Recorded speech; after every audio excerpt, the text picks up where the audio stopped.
మన ఇతిహాసాల్లో మనుషులు 300 సంవత్సరాలు 400 సంవత్సరాలు బతికారని చెప్పి మనం చదువుతూ ఉంటాం, వింటూ ఉంటాం. తిరిగి మళ్ళా మనిషి వందల సంవత్సరాల కొద్దీ బతకబోతున్నాడంటే నిజమనే చెప్పాలి.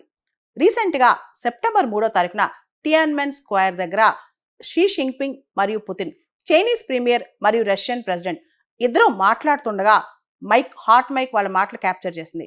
ఈ శతాబ్దం చివరికల్లా మనుషుల యొక్క జీవన ప్రమాణాలు, జీవితకాలం బాగా పెరుగుతున్నాయంట. అంతేకాదు 150 సంవత్సరాలు మనిషి బతబోతున్నాడంట. దీనికి సంబంధించి రష్యన్ సైంటిస్ట్ ఒక మాట చెప్పారు. ఇది ఫిక్షన్ కాదు, భవిష్యత్తులో ఇది నిజం కాబోతోంది. ఆల్రెడీ ఎవరైతే 150 ఏళ్ళు 200 ఏళ్ళు బతకబోతున్నారో వాళ్ళు ఆల్రెడీ పుట్టేశారు భూమి మీద. ఇప్పుడు 20-30 సంవత్సరాల మధ్య ఉన్న వాళ్ళకి ఇది సాధ్యమే అంటున్నారు రష్యాకు చెందిన సైంటిస్ట్ విటలీ కోహలోవ్. ఈయన చెప్పిన దాని ప్రకారం భూమి మీద 150 నుంచి 200 సంవత్సరాల వరకు బతుకుండే వాళ్ళు ఆల్రెడీ పుట్టేశారంట. వాళ్ళు ఇప్పుడు 20లో 30లో ఉన్నారంట. ఏజింగ్ అనేది ఇర్రివర్సిబుల్ ప్రాసెస్, దాన్ని మార్చలేము అనేది గతహ, అది వెళ్ళిపోయింది. ఇప్పుడు అలా కాదు, ఇప్పుడంతా ప్రస్తుతం అనమాట.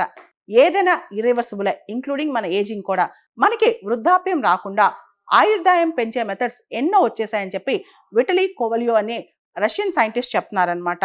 ఏజ్ అనేది ఇర్రివర్సిబుల్ ప్రాసెస్ అనేది అదొక అపోహ, మిస్కన్సెప్షన్.